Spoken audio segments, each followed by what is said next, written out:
क्या बैठे सुन ठीक।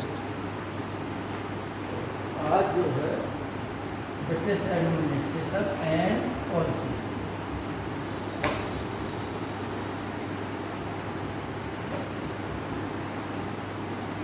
8 तारीख कितनी है बेटा?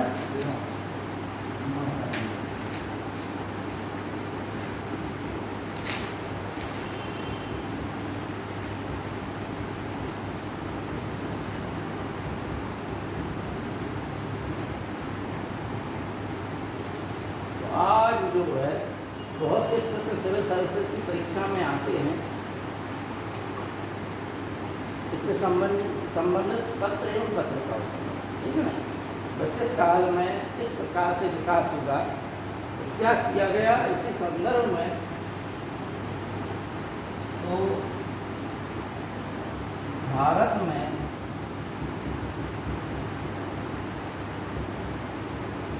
भाषा का इससे संबंधित हम तथ्य लिखा देंगे कि परीक्षा उपयोगी है। थोड़ा समझ लें आप कि भारत में देखो एक चीज़ ध्यान देना, भारत में शुरुआत में जो प्रिंटिंग प्रेस है उस प्रिंटिंग प्रेस की स्थापना भारत में कोई सर्वप्रथम पुर्तगाली आए थे, अतः पुर्तगालियों ने भारत में प्रिंटिंग प्रेस की स्थापना की थी, जिसे हम हिंदी में मुद्रण प्रणालय कहते हैं, ठीक है ना। तो एक चीज़ तो ये होगी समझ में, उन्होंने गोवा चूँकि उनका अड्डा था पुर्तगालियों का, गोवा से उन्होंने ये प्रारंभ किया था। गोवा में पादरियों के द्वारा, ईसाई मिशनरी पादरियों द्वारा यह जो है कार्य प्रारंभ किया गया। लेकिन ईस्ट इंडिया कंपनी के शासन काल में इसका तीव्र गति से विकास हुआ। आगे जो है इसमें जो है अनेक कानून उन्होंने बनाए, ठीक। तो इसी संदर्भ में जो है सर्वप्रथम शिक्षा क्षेत्र में भी विकास हुआ और पत्रकारिता क्षेत्र में विकास हुआ। तो पहले पत्रकारिता समझ लें, क्योंकि अनेकों पत्र और पत्रिकाएँ पूछी जाती हैं, ठीक है ना। जैसे सर पहला जो है पत्र कौन था, तो वो था बंगाल गजट, ठीक है ना। जेम्स ऑगस्टस हिक्की के द्वारा पहला पत्र अंग्रेजी भाषा में निकाला गया था, ठीक है ना। और अगर हिंदी में पूछा जाता है तो जुगल किशोर के द्वारा है उदंत मातंड, ठीक। कुछ और महत्वपूर्ण है जो परीक्षा उपयोगी है, कुछ जो महत्वपूर्ण व्यक्तित्व है, जैसे मान लो एनी बेसेंट का है। एनी बेसेंट ने 2 पत्र समाचार पत्र निकाले थे, उनके नाम हैं क्या बोलते हैं, न्यू इंडिया और कॉमन वीव। उसी प्रकार से महात्मा गांधी के द्वारा है यंग इंडिया और हरिजन। 1919 में यंग इंडिया निकाला महात्मा गांधी ने, 1933 में हरिजन निकाला। हालांकि महात्मा गांधी के द्वारा और भी नवजीवन नामक समाचार पत्र भी निकाला गया, ठीक है ना। तो इस प्रकार से अनेक लोगों के द्वारा, जैसे कामरेड है, हमदर्द है, मोहम्मद अली के द्वारा चलाए गए। अल हिलाल अल बिलाग जो है मौलाना अबुल कलाम आज़ाद के द्वारा चलाए गए। मौलाना अबुल कलाम आज़ाद के बारे में कहा जाता है कि ये कांग्रेस के सबसे कम उम्र के अध्यक्ष बने थे, ठीक है ना। तो जिनका जन्म मक्का में हुआ था, अच्छे पढ़े लिखे स्कॉलर थे, तो कांग्रेस की सदस्यता ग्रहण कर ली थी और कम आयु में ही मैंने जो है भारत का भारतीय राष्ट्रीय कांग्रेस का वो अध्यक्ष बना दिया गया, ठीक है। तो इसी प्रकार से पत्रकारिता का राजकुमार किसे कहा जाता है, क्रिस्टोफर दास को, ठीक है ना। क्रिस्टोफर दास को पत्रकारिता का राजकुमार कहा जाता है, ठीक। भारत में शिक्षा पद्धति का जन्मदाता किसे कहा जाता है, चार्ल्स ग्रांट को कहा जाता है, ठीक। क्यों चार्ल्स ग्रांट को क्यों कहा जाता है, क्योंकि चार्ल्स ग्रांट ही ऐसे पहले व्यक्ति थे जिन्होंने यह बात रखी थी एक पत्र के माध्यम से, जिसमें उन्होंने प्रकाशित किया था कि भारत में अंग्रेजी मीडियम वाले स्कूल की श्रृंखला खोल दी, यानी अंग्रेजी मीडियम वाले स्कूल इतने खोल दो कि जिससे जो है भारत की जनता अंग्रेजी पढ़ के अंग्रेजी भाषा में शिक्षित हो, अंग्रेजी कल्चर में शिक्षित हो, ठीक है। जिससे वो प्रशासन में योगदान दे सकें और प्रशासन को भी भारतीयों की समस्याओं की जानकारी हो सके। ठीक, लेकिन उसकी उस समय बात नहीं स्वीकार की गई। बाद में लॉर्ड विलियम बेंटिंग के समय जब प्राच्य और पाश्चात्य, चूँकि 1913 में एक अधिनियम बना था, 1913 का अधिनियम बना था, से भारत में सर्वप्रथम जो है अधिनियम बनाने का कार्य 1773 का रेगुलेटरी एक्ट है। इसके पश्चात अनेकों जो अधिनियम बनते चले गए, लेकिन 1813 का जो अधिनियम बना, उस अधिनियम में ये बात, अनेकों बातें थीं। उसमें एक शिक्षा से संबंधित बात थी कि 1 लाख रुपए जो है उसमें व्यय किया जाएगा शिक्षा के लिए, लेकिन उसमें यह नहीं बताया गया था अधिनियम में कि वह जो 1 लाख रुपए है किस क्षेत्र में, मतलब जो प्राच्य शिक्षा के क्षेत्र में या पाश्चात्य शिक्षा के क्षेत्र में खर्च किया जाए। अतः इसी संदर्भ में 1933 में, क्योंकि 13 से 23 और 23 से 33 20 साल बाद लॉर्ड विलियम बेंटिंग के शासनकाल में यह विवाद उभरा, तो इसमें 2 गुट हो गए। ठीक है ना, एक गुट का नाम था, एक गुट का नेतृत्व जो है प्रिंसेप कर रहे थे, जिन्हें प्राच्य जो है कहा जाता था। ठीक है ना, विल्सन और क्या बोलते हैं प्रिंसेप, ये 2 लोग थे। ठीक, एल प्रिंस्टन, ऑकलैंड आदि जो है पाश्चात्य शिक्षा पद्धति के समर्थक थे। लॉर्ड विलियम बेंटिंग ने, मैकाले भी जो है पाश्चात्य शिक्षा पद्धति का समर्थक है। तो लॉर्ड विलियम बेंटिंग ने मैकाले की रिपोर्ट को पढ़ा, समझा और भारत में अंग्रेजी माध्यम के लिए जो 1 लाख रुपये था उस पर व्यय करने का विचार। यहाँ से इंग्लिश मीडियम और इंग्लिश माध्यम के स्कूलों का भारत में प्रारंभ। ठीक है ना। अच्छा, उसी प्रकार में जब लॉर्ड विलियम बेंटिंग की बात कर रहे हैं, तो उसी समय राजा राममोहन राय, जिन्हें जो है राष्ट्रीय पत्रकारिता का प्रगतिशील एक सदस्य माना जाता है, यानी राष्ट्रीय आंदोलन में राष्ट्रवादी भाषाओं को कहने वाला अगर पहला व्यक्ति था तो वो था राजा राममोहन, जिनमें राष्ट्रीयता की बातें नहीं थी। उन्होंने एक पत्र जो है संवाद कौमुदी चलाया और एक ब्रह्मनिकल मैगजीन, एक संवाद कौमुदी और ब्रह्मनिकल मैगजीन चलाया। ठीक, इस प्रकार से विभिन्न लोगों ने अपने अपने समय पर, जैसे बाल गंगाधर तिलक ने मराठा और केसरी चलाया। ठीक है नहीं, देवेंद्रनाथ टैगोर ने वो क्या वो इंडियन मिरर चलाया। ठीक है नहीं, द्वारकानाथ टैगोर ने इंडियन मिरर चलाया और उसका संपादन किसने किया? केशव चंद्र सेन ने। ईश्वर चंद्र विद्यासागर ने सूर्य प्रकाश का प्रारंभ किया। इंडिपेंडेंट नामक समाचार पत्र मोतीलाल नेहरू ने चलाया। हेराल्ड जो है, नेशनल हेराल्ड के नाम से जवाहरलाल नेहरू ने पत्र चला, समाचार पत्र चलाया। इस प्रकार से श्याम लाल गुप्त ने आज समाचार पत्र चलाया। ठीक, तो ये जो समाचार पत्र हैं वह समाचार पत्र आप लिख लें, एक जगह कलेक्ट कर लें, जो परीक्षा उपयोगी हैं हम आपको लिखा रहे हैं, ये आपके काम में आएंगे। ठीक है नहीं, आप लोगों की क्योंकि यही शिकायत रहती है। देखिए, भारत में प्रेस की स्थापना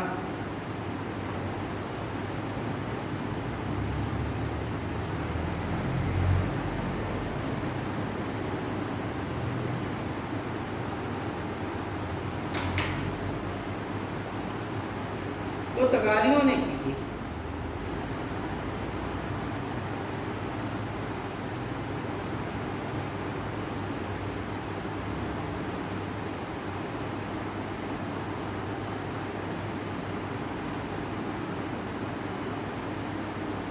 गोवा के पादरियों ने 1557 ईस्वी में, गोवा के पादरियों ने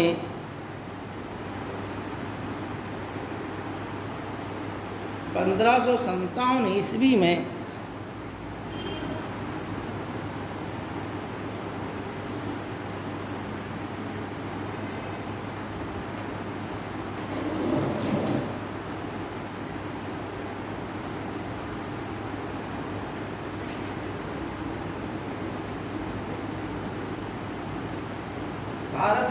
पुस्तक छापी।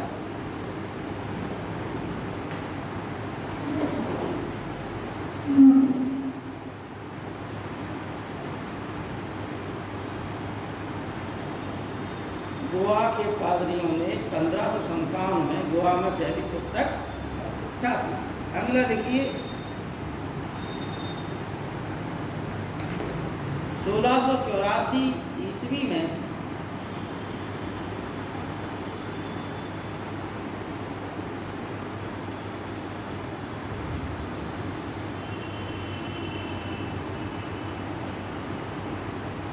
ईस्ट इंडिया कंपनी ने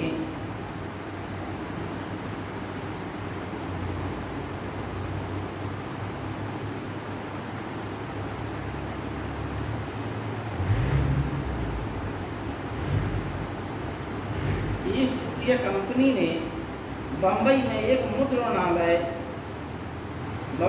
एक मुद्रणालय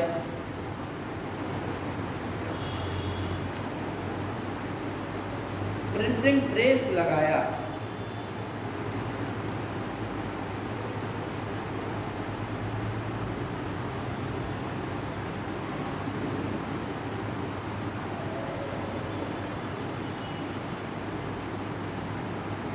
एक मुद्रणालय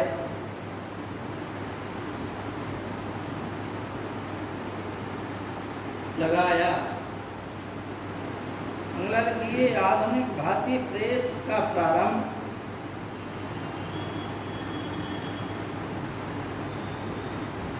आधुनिक भारतीय प्रेस का प्रारंभ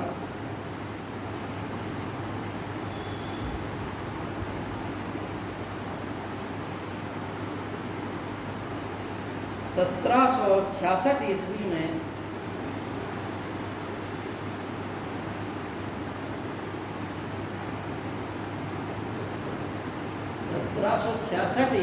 में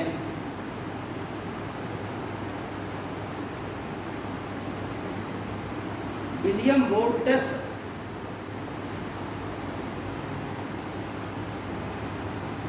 वोल्टस द्वारा एक समाचार पत्र के प्रकाशन से प्रारंभ होगा। एक समाचार पत्र के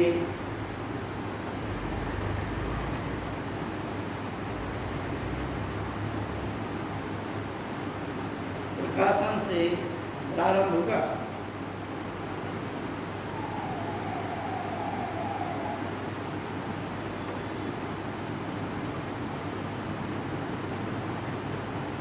ठीक है नहीं, लेकिन हुआ क्या बेटा कि इन्होंने जो समाचार पत्र निकाला विलियम वोल्टस ने, इनको क्या किया कि जैसे ही इन्होंने निकाला वैसे ही इनको ईस्ट इंडिया कंपनी इंग्लैंड भेज दिया, क्योंकि उन्हें लगा कि ये जो है अगर ऐसी बातें लिखेंगे जिससे भारतीय भड़केंगे, ठीक है नहीं, इसलिए इनको तुरंत भेजो इंग्लैंड। उन्हें भेज दिया गया तो इनकी भावना दब गई, ठीक है नहीं, इंग्लैंड भेज दिया गया। 1780 में जेम्स ऑगस्टस हिक्की ने, ये आता है परीक्षा में बहुत ज़्यादा, 1780 में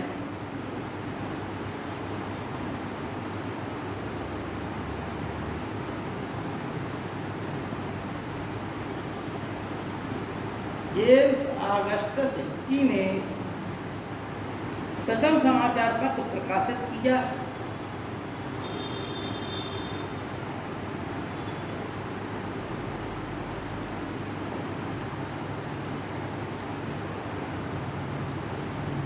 प्रथम समाचार पत्र प्रकाशित किया जिसका नाम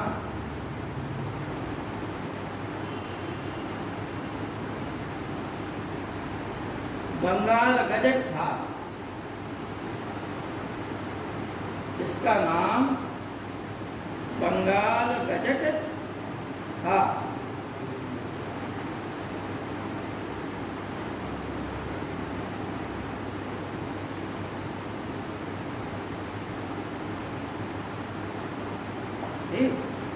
तो ये जो है अंडरलाइन कर दीजिए इसको, जेम्स ऑगस्टस हिक्की के बंगाल गजट को ये बहुत ज़्यादा पूछा जाता है। तुम छोटी परीक्षा से लेकर बड़ी परीक्षा दोगे तो ये आता है, वही महत्वपूर्ण चीज़ लिखा रहा है, इतना आज लिखा देंगे। तुम कोई भी परीक्षा बैठोगे, अगर वहाँ पूछ लिया जाएगा पत्रकारिता से संबंधित तो तुम्हारा मिल जाएगा, ठीक है नहीं? क्वेश्चन फंस जाएगा। इतना होता क्या है कंपटीशन में, आपके पास वो सिलेक्टेड चीज़ें हों, उस आसपास की भी चीज़ें हों उस टॉपिक से संबंधित, एक बार टॉपिक क्लियर हो जाए तो आप परीक्षा में हर टॉपिक क्लियर करके जाएंगे तो परीक्षा में सिलेक्शन आपका बहुत आसानी से हो सकता है, ठीक है नहीं?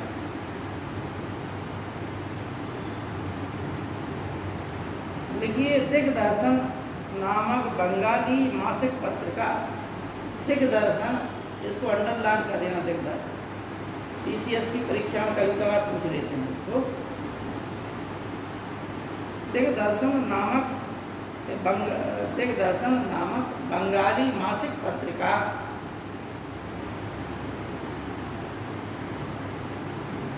मार्स मैन ने चलाई। मार्स मैन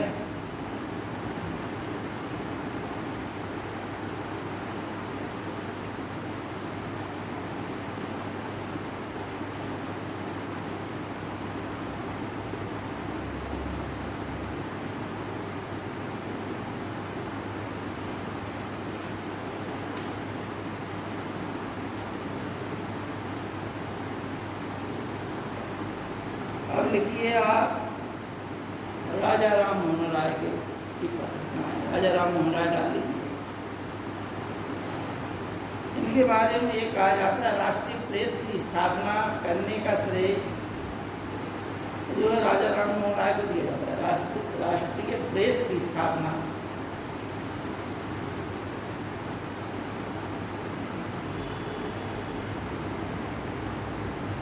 का श्रेय राजा राम मोहन राय को दिया जाता है।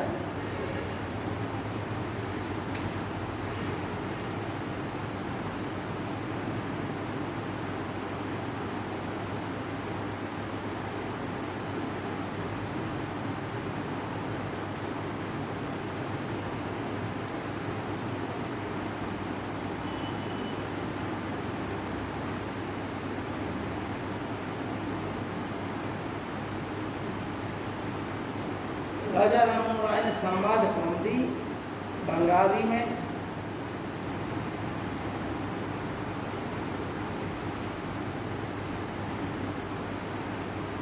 1821 में, संवाद कौमुदी बंगाली में 1821 में। एक भाषा पूछ लेते हैं कभी कभी, संवाद कौमुदी किस भाषा में चलाई? संवाद कौमुदी बंगाली, ठीक। मिरातुल अखबार, ये बहुत ज़्यादा पूछा जाता है राजा राम मोहन राय। मिरात उल अखबार,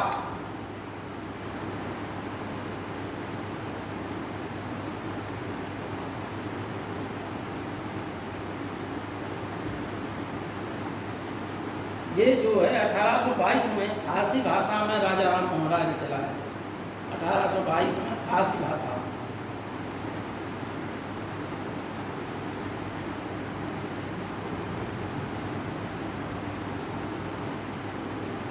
ठीक है। एक इन्होंने पत्रिका चलाई थी ब्रह्मनिकल मैगजीन, अंग्रेजी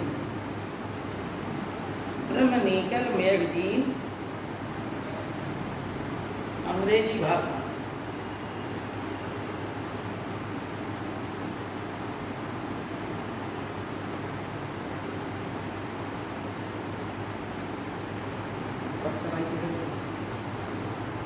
अंग्रेजी में चलाई थी। सन बेटा क्लियर नहीं है इसका, जिनका सन क्लियर है वो हम लिखा करते हैं, ठीक है नहीं। हालांकि सन पूछा नहीं जाता, पढ़ने की दृष्टि से सुलभता हो जाएगी, इसलिए कभी किसी परीक्षा में नहीं पूछा गया, ठीक है नहीं।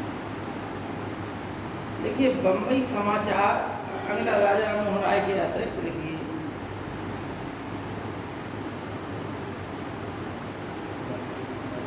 बम्बई समाचार, जो बम्बई से प्रकाशित किया गया था 1822 में। एक नाम सुना होगा तुमने, दादा भाई नौरोजी, ठीक। एक नाम और था फारदून जी, नौरोजी फारदून जी, इनका पूरा नाम था नौरोजी फारदून जी। ये पारसी लोग थे, ठीक है नहीं। अब कौन पारसी कौन है जानते हो तुम? पारसी शायद ये इजराइल साइड से आए, हाँ? इजराइल से आए, इराक से। ऐसा है तुम्हें हम बता, एक समय था जब आर्यों के अनेक कबीले थे मध्य एशिया, जी ठीक है ना। पर आज चूंकि दूर दूर बसते चले गए, उनके कबीले अलग होते चले गए, ठीक। जनसंख्या बढ़ी, वही संस्कृति थी, सबके देवी देवता लगभग लगभग, थोड़ा बहुत अंतर था, ठीक। तुर्की तक जो है वही लोग थे, हिंदुस्तान से लेके मध्य एशिया तक पूरे लोग जो मूल रूप से जो लोग थे उन्हें जिन्हें आर्य कहते हैं, उन्हीं लोग सब जगह बस गए, उनके कबीले अलग अलग देशों में बस गए, ठीक। उसी प्रकार से एक कबीला जो है ईरान में बस गया था, ठीक। मध्यकाल में ईरान को ही क्या बोलते हैं? फारस, मध्यकाल में, ठीक है ना। हाँ, और फारस से पहले इसे जो है अंग्रेज लोगों ने इसे पर्शियन का, पर्शियन, ठीक। पारस यानी राजा पोरस की संतान थी वहाँ, ठीक। राजा पोरस का नाम सुना होगा तुमने, राजा पोरस की संतान थी, आर्य लोग थे ये। तो बाद में जैसे भारत में ऋग्वेद चला, वैसे ईरान में जैन अवेस्ता चला, वो भी प्राचीन ग्रंथ है। और जो देवी देवता भारत में ऋग्वेद में हैं, वही देवी देवता जैन अवेस्ता में है। अंतर बस इतना है कि यहाँ देवताओं को अच्छा कहा जाता है और असुरों को बुरा कहा जाता है। ईरान में असुरों को अच्छा कहा जाता था और देवताओं को बुरा कहा जाता था। और देवता का मतलब होता है यहाँ पर दिव्य गुण युक्त, दिव्य गुण युक्त हो वो देवता है, ठीक है ना। तो ये पर्शियन लोग थे, ठीक। बाद में जब इस्लामिक लोग आए, इस्लाम धर्म का उदय हुआ और इस्लाम धर्म का प्रचार प्रसार हुआ, मारकाट मचाई इस्लाम धर्म के लोगों ने, तो इसका परिणाम ये हुआ कि ईरान में भी इन लोगों ने अपना धर्म का प्रचार प्रसार किया, ठीक। तो बहुत से लोगों ने, ईरानियों ने इस्लाम धर्म स्वीकार कर लिया, अपना धर्म त्याग कर, अपना धर्म त्याग दिया और इस्लाम धर्म स्वीकार कर लिया। लेकिन जो लोगों ने नहीं स्वीकारा, जो अपनी संस्कृति को बचाना चाहते थे, वो लोग भागकर बम्बई आ गए। बहुत पहले की बात है, ठीक है नहीं, मतलब अभी की नहीं है, अंग्रेजों के ज़माने की बात है, ठीक। तो भारत वह स्थान है जहाँ हर व्यक्ति को शरण मिली गई, मतलब हर धर्म के, हर नस्ल के लोगों को यहाँ शरण मिली, यहीं रच बस गए, ठीक है नहीं। तो भारत ऐसी भूमि है जहाँ पर आकर व्यक्ति यहीं का होकर रहता है, ठीक। तो हमने ये आपको बता दिया है। नौरोजी खातून जी थे, ठीक। पत्रकारिता वाला टॉपिक लिखा रहा है बेटा, ठीक। अब लिखिए कानून के तहत। दूसरा नाम क्या था? दादा भाई नौरोजी के नाम? नहीं, नौरोजी खातून जी बताया हमने, नौरोजी दादा भाई नौरोजी ने नहीं चलाई थी ये। तो कौन सी पत्रिका चलाई थी? उसका नाम था बम्बई समाचार, नौरोजी खातून जी नाम था, ठीक है ना। ये दो तीन लोगों ने एक कोई संस्था चलाई थी, रस्तगोपताल नामक समाचार जो थी संस्था, ठीक। जिसमें नौरोजी खातून जी थे और दादा भाई नौरोजी थे, एक लोग और थे, ठीक। टाटा कंपनी भी जो है 27,000 रुपये में चलाई गई थी, है मालूम?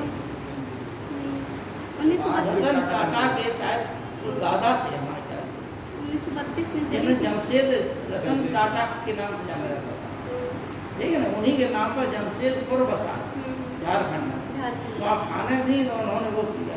तो उस समय करीब 1700 की बात है, लास्ट 1700, यानी कि अंग्रेज लोग आ गए थे उन्हीं की टेक्नोलॉजी पर, क्योंकि जो क्रांति हो चुकी थी, मशीनें बन गई थी। तो ये पारसी थे, ठीक है ना। पारसी हुए, जैनी हुए, ये व्यापार वाणिज्य में रहते हैं यहाँ, ठीक, इसलिए इन लोगों ने, पारसियों ने ही, रतन टाटा ने ही क्या किया, ये जमशेदपुर भारत में उद्योगों की स्थापना का प्रारंभ कार्य किया। आज जो है कई हजार करोड़ मुनाफे वाली कंपनी है, कौन, टाटा कंपनी, ठीक है, हर प्रोडक्ट चलाती है।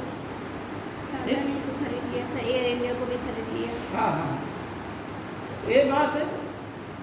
आप अगर ईमानदारी धंधा करें, देखिए चलता है।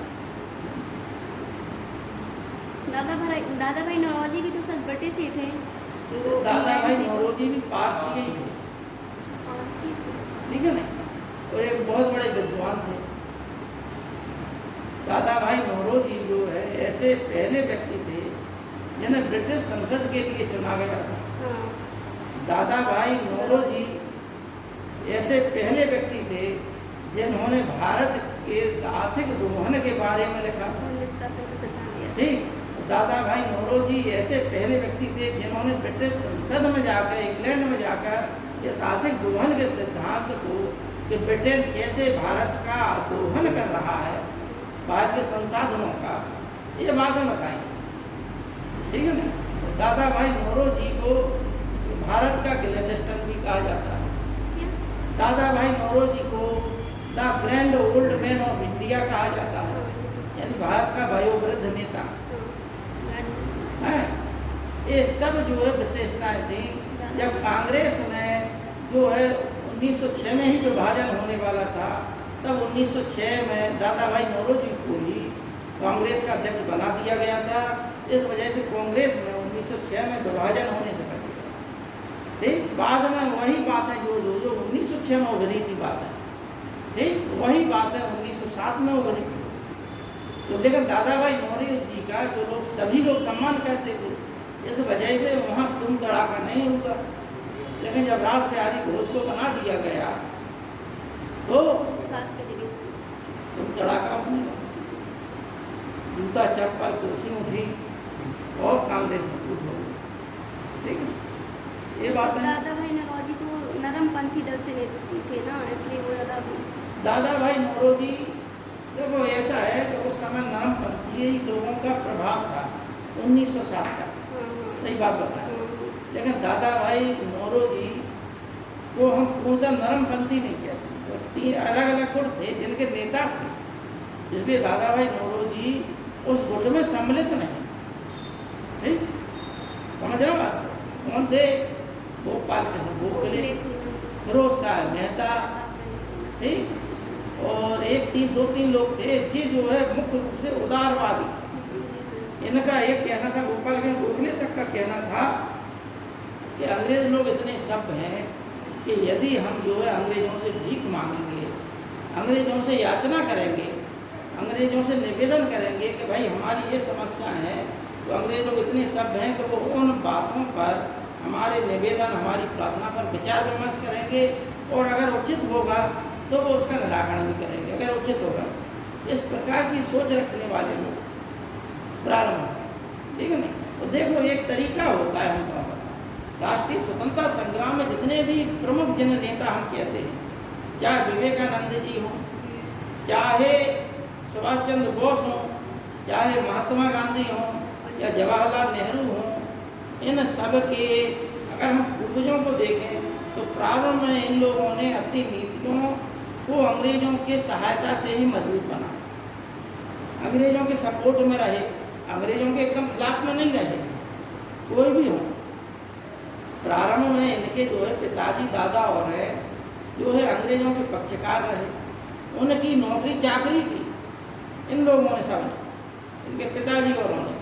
लेकिन जब इनके बच्चे जो है पढ़ लिख गए, इनमें जागरूकता आ गई, क्योंकि उनके पिताजी नौकरी वहाँ करते थे, लेकिन उनकी अच्छाइयाँ बुराइयाँ यहाँ आके बताते थे, ठीक है ना। यही अंग्रेज लोग इंग्लैंड में आपके साथ कोई दूसरा व्यवहार करते थे, और यही अंग्रेज लोग जब भारत में आते थे तो यहाँ पर अच्छी तरीके से बातें नहीं करते, सभ्यता क्या होती है भूल ही जाते थे। यहाँ पर वो जो है सिर्फ चमड़ी पर ध्यान देते थे, यहाँ पर वो सिर्फ नस्ल पर ध्यान देते थे, यहाँ पर वो सिर्फ ईसाई और अन्य धर्म पर ध्यान देते थे। ठीक है ना? ये बात जो है महात्मा गांधी ने भी अनुभव की कि अंग्रेज लोग जब इंग्लैंड में पढ़े तो वहाँ पे अंग्रेज लोग बड़े सभ्य नजर आए। वहाँ पे इंग्लैंड में हर आदमी अच्छे से रेस्पेक्टेड बोलता है सम्मान से। लेकिन जब वो भारत में आए या दक्षिण अफ्रीका गए तो उन्होंने देखा कि अंग्रेज लोग तो बड़ी बदतमीजी से काम कर रहे हैं हमारे साथ। लेकिन उन्होंने एक बात महसूस की कि यदि वास्तव में हम इनको उनका वही कल्चर ध्यान दिलाएं तो इन्हें ध्यान आ जाएगा कि हम वास्तव में ये गलत नहीं करना चाहिए। इसलिए उन्होंने कहा मारपीट और हिंसा वाली प्रवृत्ति त्याग कर हम अहिंसक प्रवृत्ति से यदि हम प्रतिरोध करेंगे, सत्याग्रह करेंगे तो ये अंग्रेज लोग झुक जाए, क्योंकि इनके अंदर बातें तो अच्छी दबी हुई। तो प्रारंभ यही होता है कि आप हम कह रहे आज भी हो, पहले व्यक्ति मजबूत बने। ठीक है ना? कोई भी भारत देश में आया, यहीं से समझ लीजिए, जो भी भारत देश में आया वो एक याचक के रूप में आया, कोई एक व्यापारी के रूप में आया, कोई एक शरणार्थी के रूप में आया। जब यहीं रच बस गए, उनकी संतान बढ़ने लगी तो वो फिर अधिकारों की बात करने लगे। समझना बात? समझ में आई बात? जैसे इस्लाम के अनुयायी प्रारंभ में भारत में किस रूप में आए थे? जब इस्लाम धर्म का उदय होगा तो इस्लाम धर्म के अनुयायी इस्लाम धर्म से पहले भी भारत से व्यापार करते थे। व्यापार करके अपने देश में माल ले जाते थे बिचौलियों के रूप में, उस माल को यूरोप के लोगों को बेचते थे। ठीक है नहीं? लेकिन जब वहाँ इस्लाम धर्म फैल गया तो वो भी इस्लाम के अनुयायी हो गए, व्यापार उनका चलता रहा। जब भारत के राजाओं को पता चला कि ये लोग इस्लामिक हो गए तो भारत के राजाओं ने उन्हें संरक्षण दिया, उनके पूजा के लिए उन्हें मस्जिदें बनवाई। और कुछ राजाओं ने तो, एक केरल का राजा चेरामन पेरुमल था, उसने तो इस्लाम धर्म स्वीकार कर लिया और कहा कि प्रत्येक घर से एक व्यक्ति इस्लाम धर्म स्वीकार करे। समझना बात? आज क्या हुआ? 1947 आते आते वही मोहम्मद अली जिन्ना कहने लगे कि इस्लाम खतरे में, यदि भारत आजाद हो गया तो हिंदुओं के गुलाम बन के रहेंगे मुसलमान। ठीक? और जो हिंदू संस्कृति जो अखंड भारत था, जो पाकिस्तान अफगानिस्तान तक फैला हुआ था, उसका बंटवारा हो गया। क्या आज जो है जितनी पाकिस्तान में जनसंख्या है उससे ज़्यादा जनसंख्या भारत में मुसलमानों में, उससे ज़्यादा जो है सुख सुविधाएं भारत में यहाँ मिल रही हैं। आप मार्केट जाते हो तो क्या वहाँ आप ये पूछते हो कि आप मुसलमान हो, हम सब्जी सौदा नहीं लेंगे? नहीं पूछते हो। धर्म वहाँ मुद्दा आता है। यदि मान के चलिए हर हिंदू यही मान के चले तो क्या इनका धंधा पानी चल जाएगा इस्लाम वाला? जहाँ कहीं भी धार्मिक हिंदू धार्मिक स्थान है वहाँ मुसलमान बस जाते हैं। क्यों? क्योंकि उन्हें ये मालूम है कि हम थोड़ी ही सी दुकान खोल लेंगे, कुछ फूले ही रख लेंगे, कुछ माला ही बेच लेंगे, कुछ फोटो बेच लेंगे, तो हमारा जो है रोजगार चलता रहेगा। यहीं पे देखिए खत्री पहाड़ पे देखिए ये गांव पूरा मुसलमानों का बसा है, क्योंकि वहाँ देवी जी बसी हुई हैं तो वहाँ मुसलमान बस गए, उनका धंधा पानी चल रहा है। कहीं भी जाइए आप, ठीक है ना? तो ये जो है प्रारंभ में ऐसे ही पारसी लोग थे। ये भारत भूमि का महत्व यही है कि यहाँ पर आके व्यक्ति को जो है अहिंसक हो जाना चाहिए, सद्गुणी और सद्भाव की भावना से काम करना चाहिए। आप अगला लिखिए बेटा, लिखिए राष्ट्र गोफ्तार। ये थी दादा भाई राष्ट्र गोफ्तार।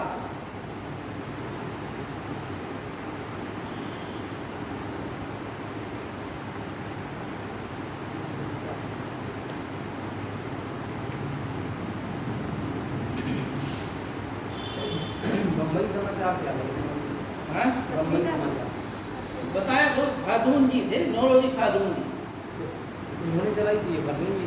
हाँ भाई क्या क्या थोड़ा यार 3-4 राष्ट्र गोफ्तार 1851 में गुजराती भाषा में दादा भाई नौरोजी ने चलाई।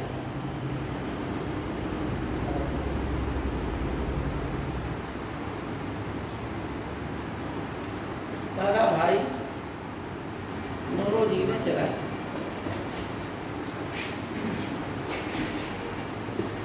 इस साल का लगभग कोर्स तुम लोगों का पूरा हो गया है, ठीक है नहीं। आप जो है पुनः नामांकन की प्रक्रिया प्रारंभ हो गई है, तो अगर आप लोगों को पुनः प्रवेश की अगर अनुमति हो तो पढ़ना चाहें। ऑनलाइन क्लासेस का चल रहा है सर, ऑफलाइन वाला नहीं है सिस्टम। अरे बेटा ऑनलाइन इसलिए चल रहा था, यहाँ मूल्यांकन चल रहा था। नहीं, बीच जो में आप बोल रहे हैं नया रजिस्ट्रेशन हो रहा है, नामांकन हो रहा है, हाँ उसमें ऑनलाइन क्लियर हो रहा है, ऑनलाइन क्लासेस के लिए हो रहा है, ऑफलाइन के लिए उसमें ऑप्शन नहीं है, क्लासें ऐसा कुछ नहीं। ऑफलाइन चलेंगी, ऑनलाइन थोड़ा चलेंगी। ऑफलाइन क्लासेस चलेगी। कहाँ लिखा है ऑनलाइन क्लास? उसमें कहीं नहीं लिखा कि ऑफलाइन है कि ऑनलाइन, वो तो बाद में फॉर्म भरवाए जाकर तो उसमें लिखवाते हैं वो लोग। हाँ क्लासें ऑफलाइन चलेंगी, ऑनलाइन थोड़ा चलेंगी। सरकार इतना खर्च कर रही है आप लोगों के लिए, ऑनलाइन में मोबाइल बंद कर दे, कुछ लोग खोले के चले जाते हैं कि हम ज्वाइन, जी सर। ठीक है नहीं। ऑनलाइन में कितने लोग पढ़ते होंगे? आप 3 लोगों में से एक भी नहीं पढ़ते हो। सर मैंने आपकी 2-3 बार क्लासें ली, लेकिन कुछ समझ में नहीं आता तो फिर इसलिए नहीं लेती थी। दीपक सर का मतलब तो फोन ही नहीं रहे करते, क्लासेस नहीं लेती। है ना? 1-2 बार मैंने मैसेज किया था कि सर थोड़ा वॉइस कम आ रही, तो आपने सीन नहीं किया था। हाँ? 1-2 बार मैंने मैसेज किया था, हाँ। तो कुछ पूछने के लिए से कुछ समझ ना आए, सुनाई ना दे, तो मैंने मैसेज, तो सर आपने सीन नहीं किया था उसको। पत्रिका देखिए हिंदू पैट्रियार्क ये सब सिविल सर्विसेज की परीक्षा में आते हैं प्रश्न, ठीक है ना।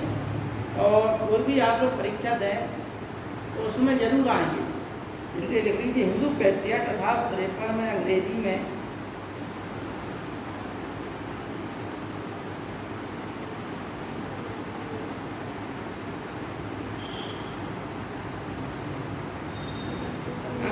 हरिश्चंद्र मुखर्जी और गिरीश चंद्र घोष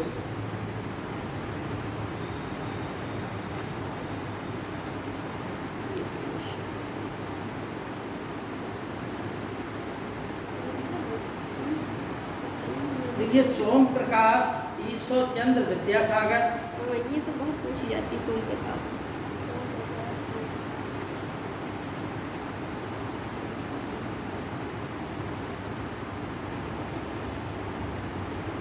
ये जो है सोम प्रकाश साप्ताहिक समाचार पत्र, ठीक है ना। और बाकी सब ये दे बकाया देने के जो साप्ताहिक होते हैं उसमें हम लिखा देते हैं बकाया देने के, ठीक है डेली निकलती थी।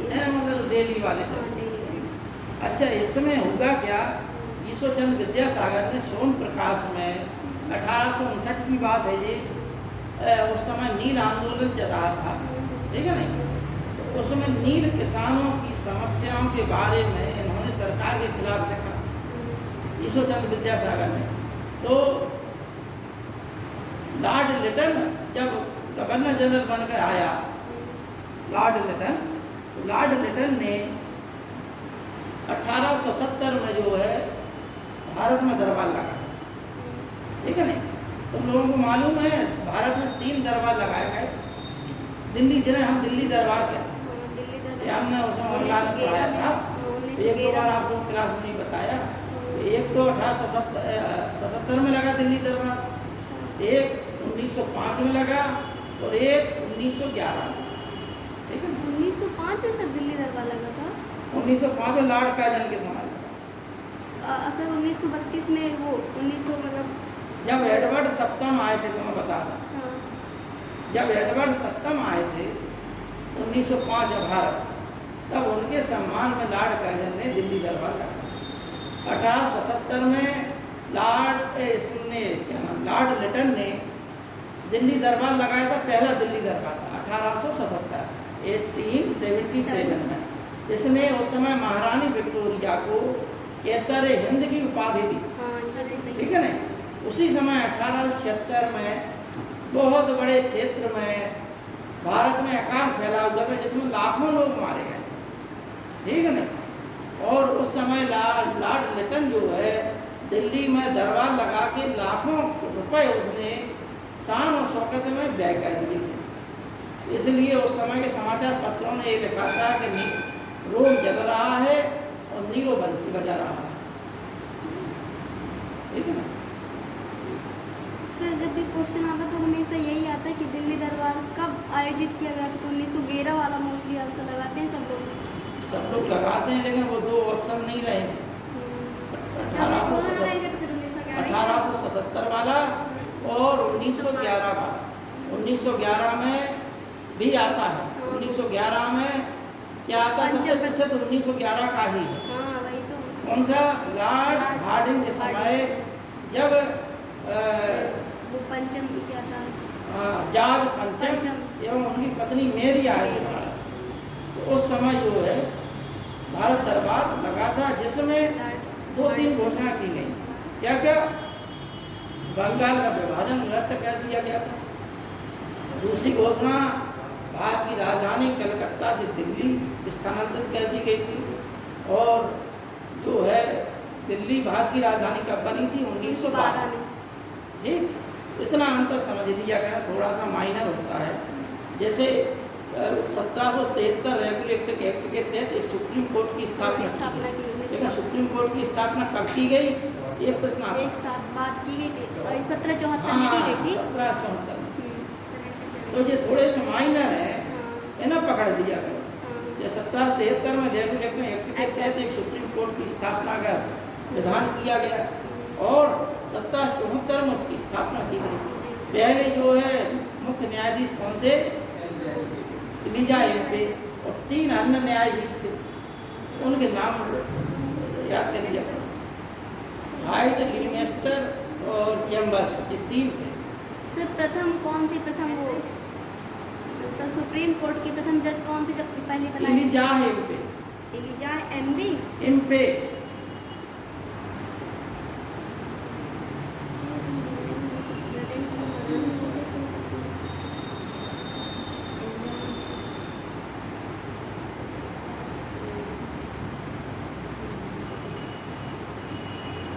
तो जब लॉर्ड लिटन जो है गवर्नर जनरल के आया, दिल्ली दरबार लगाया उसने, और लॉर्ड लिटन ने ये महसूस किया कि ये नील आंदोलन के बारे में विद्यासागर जी ने सरकार के विरुद्ध बहुत लिखा है, तो इस समाचार पत्र को बंद करने के लिए 1878 में उसने वर्नाकुलर प्रेस एक्ट लागू।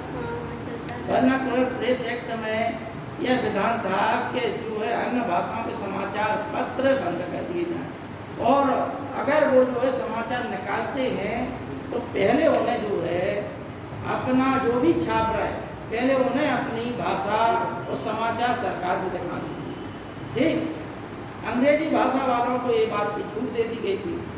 अतः इसलिए अमृत बाजार पत्रिका जो थी उसने, जो बंगाली में निकलती थी, उसने रात ही रात में, मतलब आज जो है बंगाली में छपी, तो जब ये वर्नाकुलर प्रेस एक्ट लागू हो गया तो इसी को उसने किसमें छाप दिया? अंग्रेजी में। ठीक है ना? वर्नाकुलर एक्ट इसीलिए लाए थे कि मतलब कोई भी करेगा तो हमें दिखाएगा पहले। हाँ, तो अंग्रेजी भाषा वालों को इसमें छूट। ठीक है ना? इसलिए लोग बागों के, अनेक लोगों के समाचार पत्र बंद हो गए।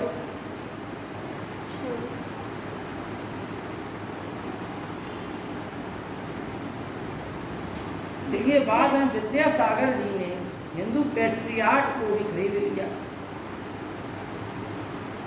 जो हरिश्चंद्र मुखर्जी ने हिंदू पैट्रियाट नामक समाचार पत्र निकाला था, उसको भी इन्होंने ले लिया। यानी सोम प्रकाश भी चलाते रहे और हिंदू पैट्रियाट भी चलाते रहे। तो सर ये बताइए, जैसे चलाते पुस्तकें तो संस्था टाइप का चलाते हैं क्या? ये लोग चलाते रहे हैं क्या कि? अरे ऐसा होता है कि उसमें जो है समाचार हमने मान लो एक प्रेस डाल दिया, ठीक है ना, उसमें सरकार के जो कानून है उससे जो है उन कानूनों के तहत हमने सरकार से परमिशन मांगी।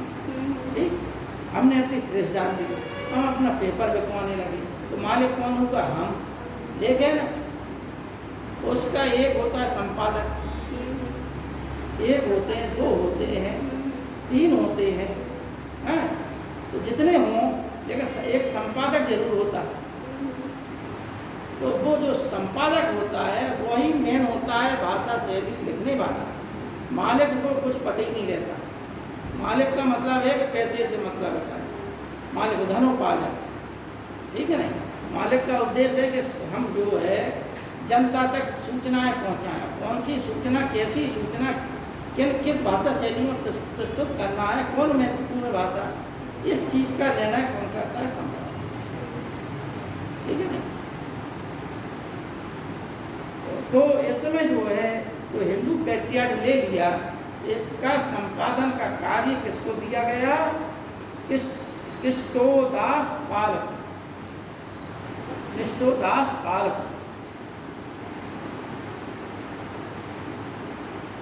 इनका नाम कम सुना होगा तुमको, कृष्णोदास पाल।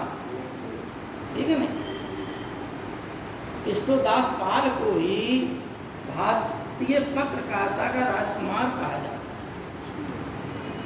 भारतीय पत्रकारिता का राजकुमार कहा जाता है।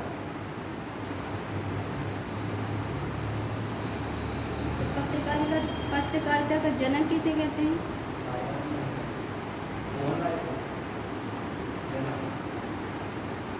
पत्रकारिता का जन्म राष्ट्रीय पत्रकारिता का कहा जाता है। ठीक है ना? हमें ध्यान नहीं आ रहा, अभी बता देंगे तुम्हें। ठीक है? भारत में पत्रकारिता की शुरुआत पुर्तगालियों ने की थी। पुर्तगालियों को भारत में जो है प्रिंटिंग प्रेस का जन्मदाता कहा जाता है। ठीक है ना? लेकिन राजा राममोहन राय को राष्ट्रीय पत्रकारिता का जन्मदाता कहा। ठीक? राजा राममोहन राय को। अब लिखिए अमृत बाजार पत्रिका 1868 में मोतीलाल घोष ने।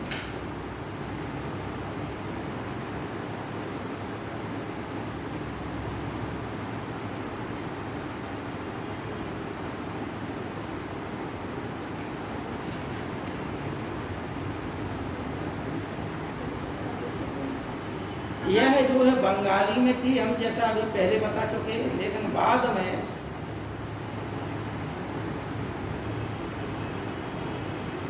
यह बर्नापुर प्रेस एक्ट 1878 के तहत इसने अपने आप को किसमें कन्वर्ट कर लिया?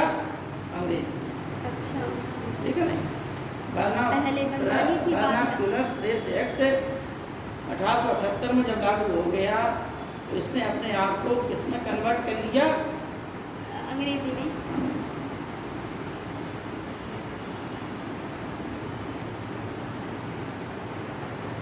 ये जितने हम लिखा रहे हैं ज़्यादातर परीक्षाओं में आ चुके हैं। आप IAS PCS की कोई भी परीक्षा उठा के देखिए, इनमें ये सब चीज़ें लिखी रखी हैं। तो वही महत्वपूर्ण तथ्य लिखा रहा है आप लोगों को। ठीक है ना? हिंदू एक समाचार पत्र, साप्ताहिक समाचार पत्र था जो मद्रास से चलता था, जिसका संपादन वीर राघवाचार्य ने किया था। देखिए हिंदू 1878। सर अमृत बाजार 1868 में चली थी ना? 1868। हाँ भाई। हिंदू लिखिए 1878। सन पूछा नहीं जाता, तुम लोगों को पढ़ने की दृष्टि से बना रहे यार। अच्छा। ठीक है ना? इसीलिए सन पूछा नहीं जाता परीक्षा में। नहीं, इसमें घटनाक्रम मैच कराए जाते हैं कि घटनाएं कौन सी तिथि क्रम के अनुसार सुनिश्चित की थी। ठीक है ना? हिंदू समाचार पत्र 1878 में मद्रास से चलाया गया था, अंग्रेजी भाषा में चलाया गया था, और इसको चलाने वाले थे वीर राघवाचारी।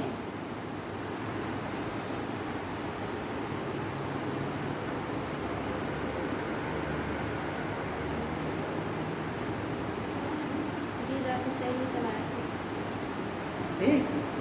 वीर राघवाचारी। ये बहुत ज़्यादा परीक्षाओं में आता है, सिविल सर्विस, हिंदू समाचार। और देखिए इंडियन मिरर, ये छोटी मोटी परीक्षाओं में पूछा जाता है। इंडियन मिरर बहुत ज़्यादा।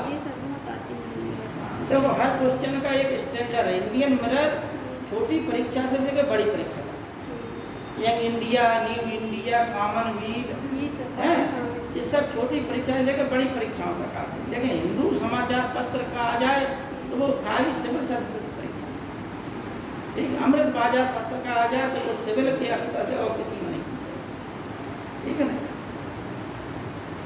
तो देखिए इंडियन मिरर 1861 में देवेंद्रनाथ टैगोर और मनमोहन घोष ने स्थापना की थी। देवेंद्रनाथ टैगोर, मनमोहन घोष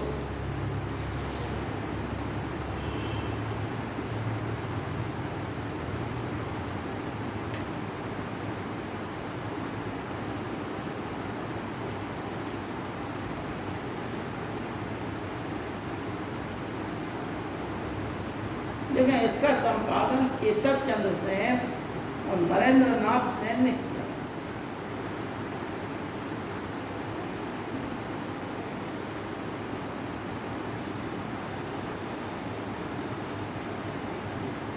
केशव चंद्र सेन का था। केशव चंद्र सेन और नरेंद्र नाथ सेन ने इसका संपादन किया था। हमने बताया नहीं था अभी।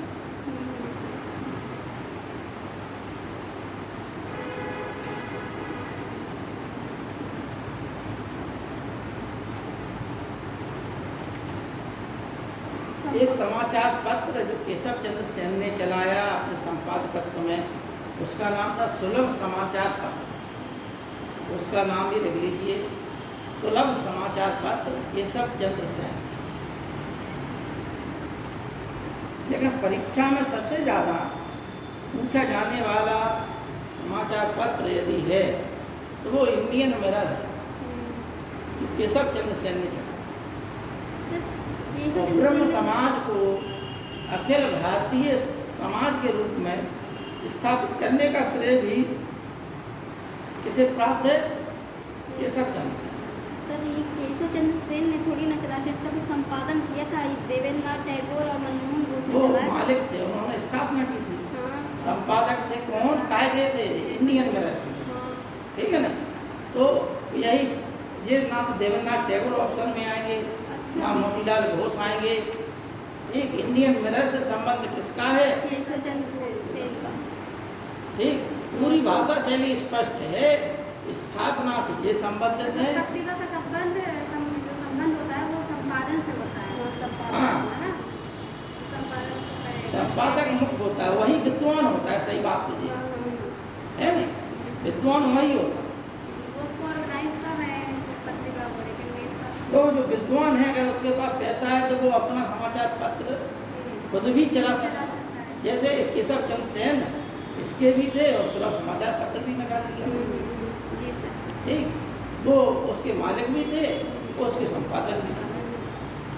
ठीक है। अब देखो, अब इसी क्रम में आगे बता देता हूँ लोगों को। एक मराठा है और एक केसरी है। ठीक, दोनों जो है 1881 में चलाया गया।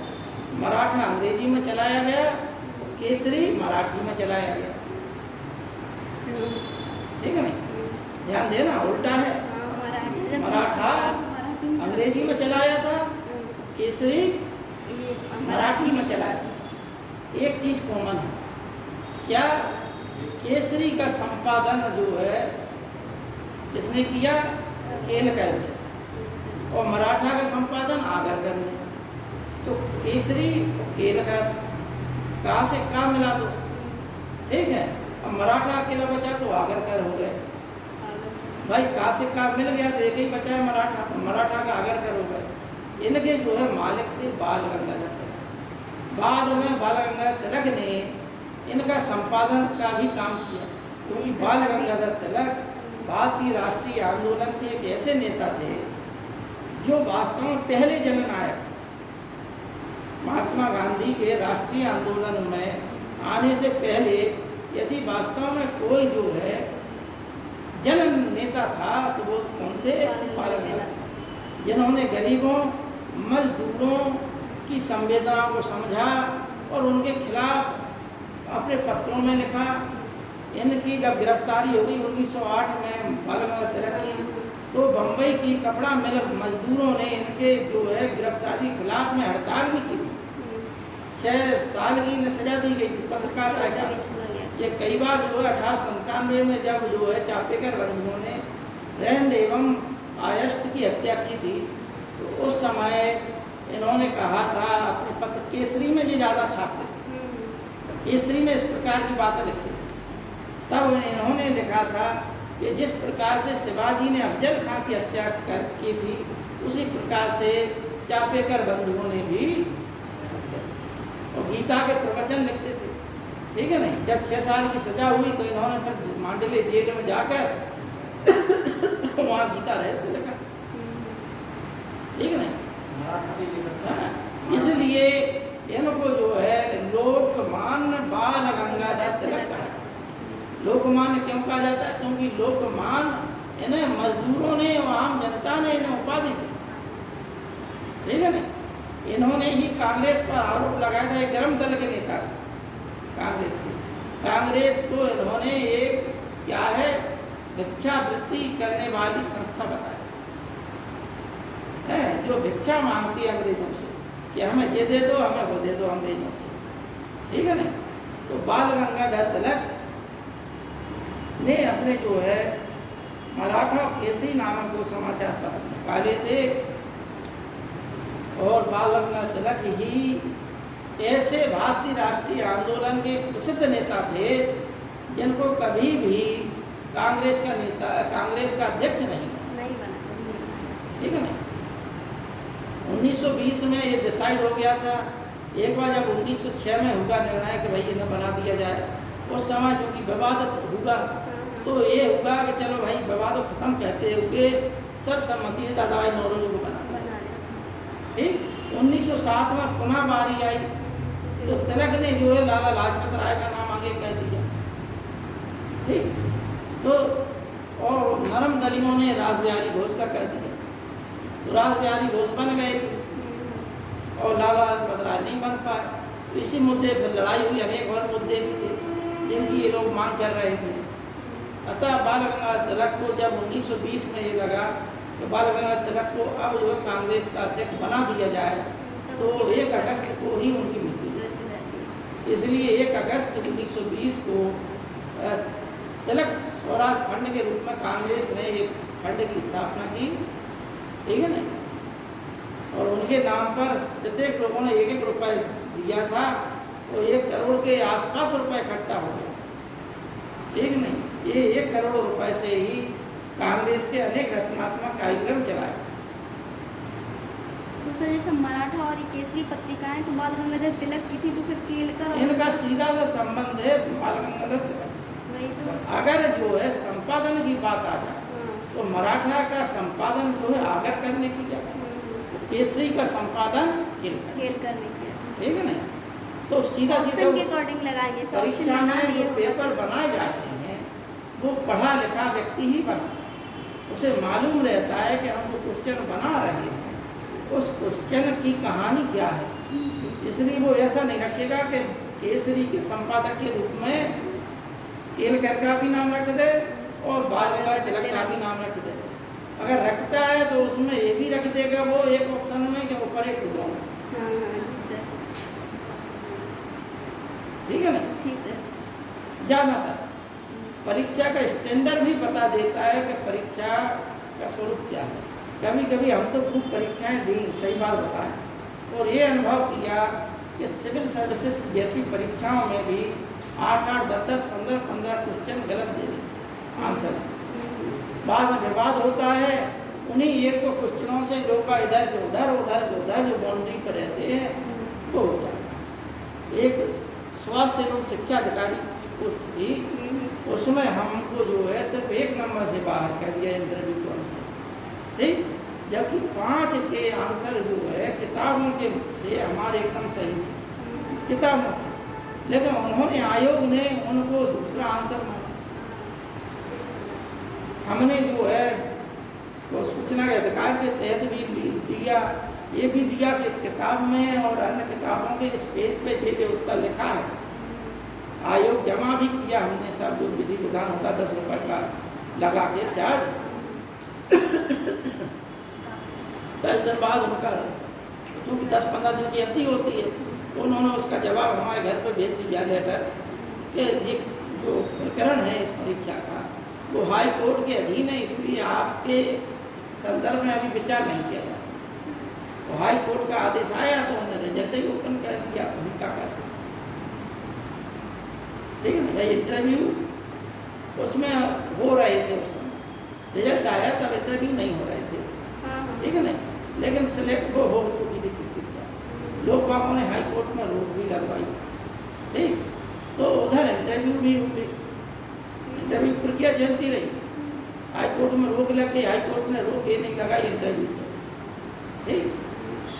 तो हाई इंटरव्यू चलते रहे। हमारा ये था कि यदि हमें नंबर दे दिया जाए, एक ही नंबर से हम फेल थे, तो ये आयोग में भी ऐसी ऐसी चीज़ें होती हैं। पेपर जो है तमाम ऐसे होते हैं क्वेश्चन जिन पे आदमी इधर उधर हो जाता है। और कभी कभी जो है तमाम लोग इसका लाभ ले लेते हैं, इसे बोलते हैं लक। आगे आए बीपीएससी का पेपर लीक हो रहा है। हाँ बीपीएससी का। हाँ, अरे वो तो यूपीएससी देखो को बेटा, हम छोड़ जिसे रामराज कहते हैं, यूपीएससी को छोड़ के सारे सब पेपर हम लीक तो होते ये रहते हैं। अनुभव किया है व्यक्तिगत रूप से कि जिस प्रकार से अच्छाई है समाज में, उसी प्रकार उसी बुराइयां अनुपात में बुराई। अच्छाई और बुराई की लड़ाई हमेशा चलती रहती है और हमें यही बताया जाता है कि हम अंधेरे से प्रकाश की ओर चले, यानी बुराई से अच्छाई की ओर चले। इसलिए कि अगर सभी लोग बुरे हो जाएं तो मनुष्य मनुष्य को खाने लगे, इसलिए संदेह दिया जाता है। लेकिन बुराई कभी भी समाप्त नहीं होती, उसका अनुपात जरूर कम हो जाता है, बढ़ जाता है। ठीक है ना? अब लिखिए आप लोग बंगाली सुरेंद्र नाथ बनाई। ये छोटी मोटी परीक्षाओं में, पीसीएस जैसी परीक्षाओं में सब में पूछा जाता है। बंगाली नामक समाचार पत्र का संपादन या समाचार पत्र से किसका संबंध है? सुरेंद्र नाथ बनाई। हाँ, बंगाली पत्रिका ना।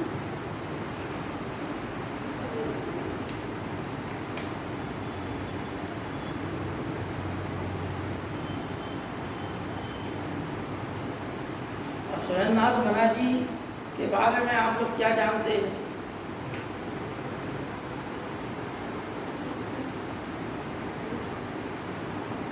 देखिए, सुरेंद्र नाथ बनार्जी ने 1860 में आईसीएस की परीक्षा पास की। ठीक सुनना, थोड़ा बहुत तथ्य इधर उधर हो सकता है, हमारा अनुमान का हम बता रहे हैं। 1860 में इन्होंने परीक्षा पास की आईसीएस की और ये जो है कलेक्टर बने। ठीक,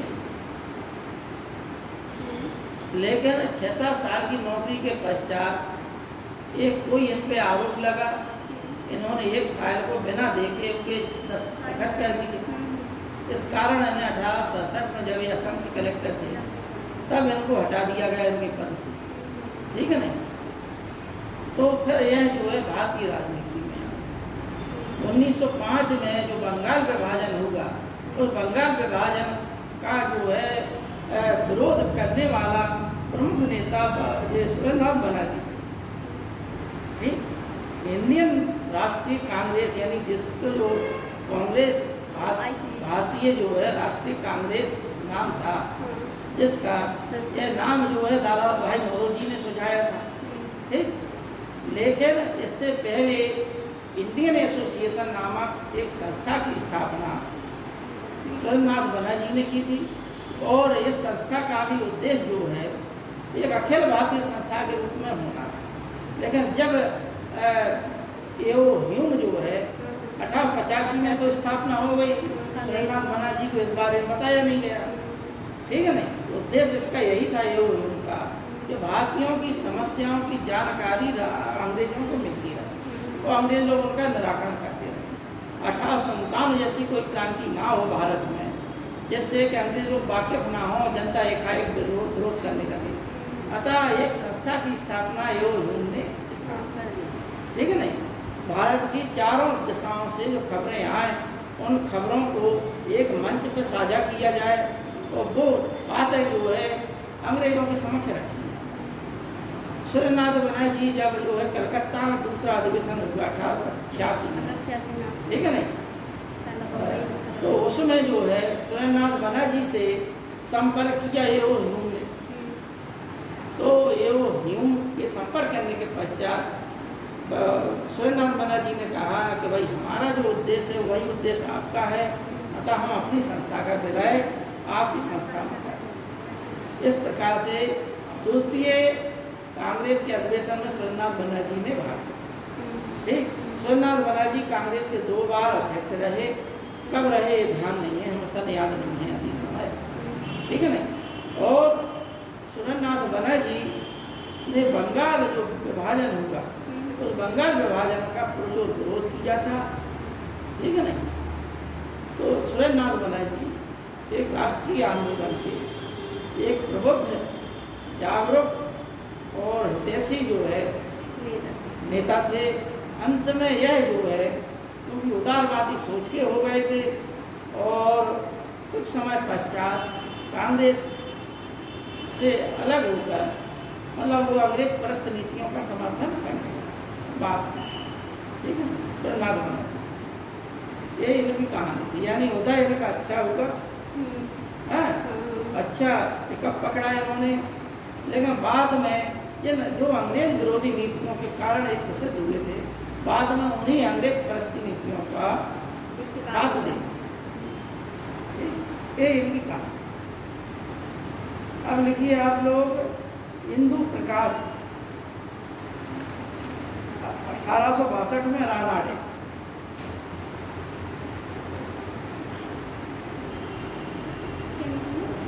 रानाडे का नाम पूरा बता सकते हैं आप?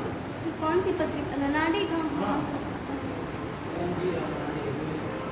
हाँ, एम.जी. रानाडे मतलब महादेव गोविंद रानाडे, ये भी उदारवादी थे। महादेव गोविंद रानाडे, फिरोज शाह मेहता, गोपाल कृष्ण गोखले, उसमें से फिरोज शाह मेहता गोपाल कृष्ण गोखले के गुरु थे और गोपाल कृष्ण गोखले महात्मा गांधी। अब लिखिए, उद्दंत मातंड। एम.जी. रानाडे की पत्रिका कौन सी थी? इंदु प्रकाश। इंदु प्रकाश। 1862। उदंत मार्तंड लिखिए, उदंत मार्तंड ये हिंदी की प्रथम समाचार पत्र था, हिंदी का, जिसके संपादक जुगल किशोर थे। 1826 में प्रकाशित हुआ था। इसको आप जो है माने, ये सब परीक्षाओं में ज़्यादातर आता है सर। 26-27 दोनों मिलता है, 1826-27। हाँ, वही काल। अब लिखिए, हिंदुस्तान, हिंदुस्तान, हिंदुस्तान नहीं है, हिंदुस्तान, ये भी हिंदी में प्रकाशित हुआ था, जो मदन मोहन मालवीय और प्रताप नारायण मिश्र ने। मदन मोहन मालवीय, प्रताप नारायण जो मिश्र। सब उद्दंड मार्तंड था, वो हिंदी का प्रथम समाचार पत्र था ना? हाँ, हिंदी का प्रथम समाचार। इसके पहले हिंदी में कोई पत्र नहीं लिखे गए थे ना, समाचार पत्र नहीं था, हिंदी का प्रथम समाचार पत्र यही था।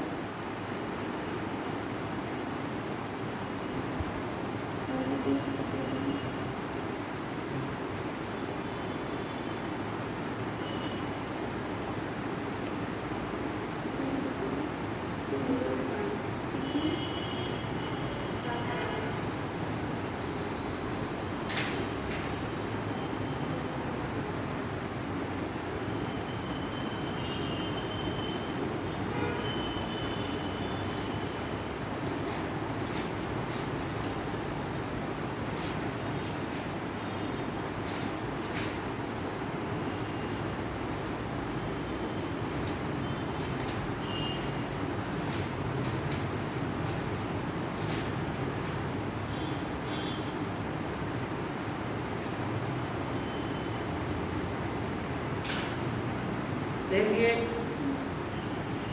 बाल गंगाधर तिलक इतने बड़े नेता थे कि उन्हें जो है उस प्रकार का भारत की आज़ादी के बाद सम्मान नहीं,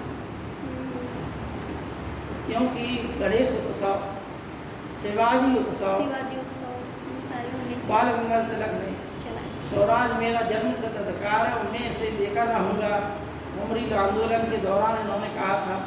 कांग्रेस का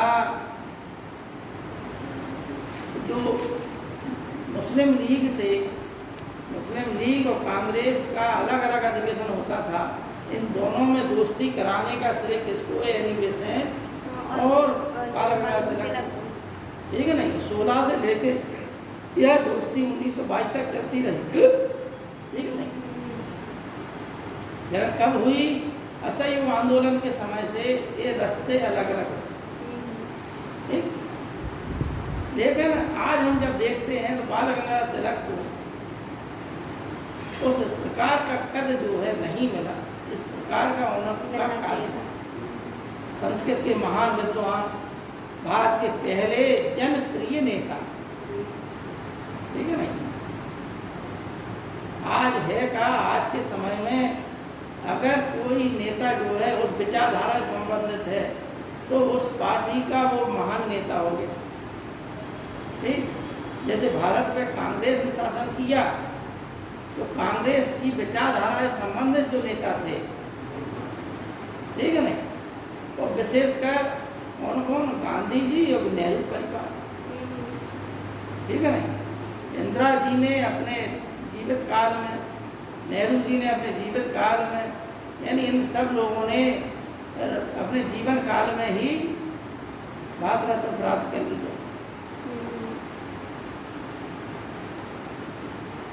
ठीक, लेकिन चंद्रशेखर आजाद, भगत सिंह हैं, राम प्रसाद बिस्मिल, ठीक है ना, जो एक महान शायर थे, काकोरी कांड में जो शहीद हो गए। लेकिन अगर हम उद्देश्य देखें तो उनका उद्देश्य भी वही था, भारत की आजादी। उद्देश्य या लक्ष्य कह लें हम, या साध्य कह लें, साधन जरूर उनके गलत थे, ठीक है ना। और वही सुभाष चंद्र बोस का था, ठीक है ना। सुभाष चंद्र बोस की सेना मणिपुर तक के क्षेत्र को में घुस आई थी। वही बात है कि भारत को उन्होंने, भगवान कृष्ण ने गीता में कहा है कि मैं जीत हार में से जीत हूँ, यानी जिसकी जीत है उसी का गान है संसार। बहुत अच्छी बात कही ना, जिसकी जीत है उसी का गान है। पराजित का क्या पराक्रम रहा इससे कोई मतलब नहीं। पृथ्वीराज चौहान ने मोहम्मद गौरी को छोड़ दिया था। पृथ्वीराज चौहान 1000 गुना महान बड़ा योद्धा था मोहम्मद गौरी के अपेक्षा, ठीक है ना। और सिर्फ इस घमंड में कि हम हिंदू लोग शत्रु की पीठ पर वार नहीं कहते, ठीक है ना। मोहम्मद गौरी पराजित हुआ, भागा, भागते हुए शत्रु का पीछा नहीं करना चाहिए, भागते हुए शत्रु की पीठ पर वार नहीं करना चाहिए। हम एक महान योद्धा हैं, अगर ये अगली बार आएगा, अगली बार फिर आ आएगा। इस घमंड ने अगले दूसरे तरह के योद्धा पृथ्वीराज चौहान को हरा दिया। और कैसे गौरी अपनी तैयारी करता रहा, पहले युद्ध में पराजय के कारणों को जाना, ठीक है ना। पृथ्वीराज चौहान को पकड़ा, भागते हुए पृथ्वीराज चौहान को पकड़ा युद्ध के बाद, ठीक है ना। उस समय शासन कराया, फिर मार दिया, ठीक। ये सब जो है प्रमाण मिलते हैं। सर निजामी ने उस समय का जो समकालीन इतिहासकार था, उसने ये लिखा पृथ्वीराज चौहान ने कुछ समय तक राज्य किया। तो कहने का मतलब ये है कि जो विजेता है आज जो है, जिस प्रकार से मोहम्मद गौरी का काम होता है तो भारत में इस्लामिक राज्य की स्थापना करने का श्रेय मोहम्मद गौरी को जाता है। उस रूप में सिर्फ यही होता है कि वीर योद्धा थे, खत्म इतिहास। गौरी का इतिहास जितना पढ़ाया जाता है उतना पृथ्वीराज चौहान का नहीं पढ़ाया जाता। कहने का मतलब यही है कि जो विजेता है गुणगान उसी का होता है। अगला ठीक है, कवि वचन सुधा।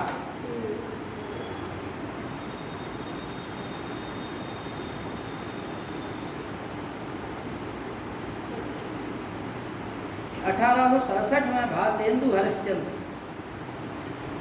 कवि वचन सुधा 1867 में भारतेंदु हरिश्चंद्र। सर ये तो बहुत पहले की कवियाँ थी, 1867 की बात है। हिंदी प्रतीक ये यहाँ से चलता था कानपुर से, हिंदी प्रतीक बाल कृष्ण भट्ट।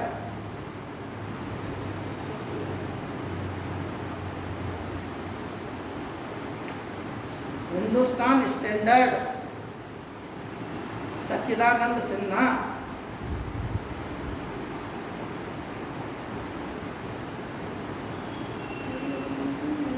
हिंदुस्तान स्टैंडर्ड सच्चिदानंद सिन्हा, ये अंग्रेजी मासिक पत्रिका थी।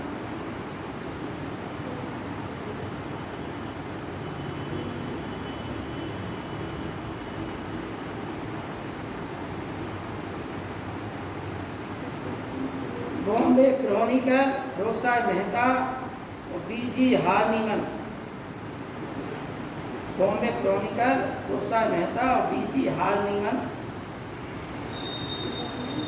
ठीक, तो इसमें जो सूरत विभाजन हुआ उसकी बात जनता तक पहुंचाने का कार्य बॉम्बे क्रॉनिकल ने, बॉम्बे क्रॉनिकल, रोसा मेहता और बीजी हार्निमन ने किया। अब बेटा अगले जो हैं और कुछ रह गए तो कल लिखा देंगे, ठीक है ना? अभी 3 दिन पढ़ाना है।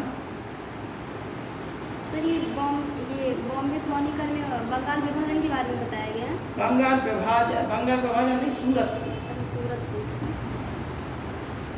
विभाजन के बारे में बताया गया। सूरत फूट 1907 में हुई थी। हाँ हाँ तो सूरत फूट की बात को जनता तक क्या कारण था, क्यों हुई, ये वो सब बातें हाँ, तो ये बताना चाहते रहे होंगे कि उदारवादी अपनी हाँ, सफाई सफाई देकर बता रहे थे इसमें। गर्म वादियों को हाँ, पर आरोप लगाने के लिए, जनता तक पहुंचाने के लिए बातें नहीं। बॉम्बे क्रॉनिकल चलो।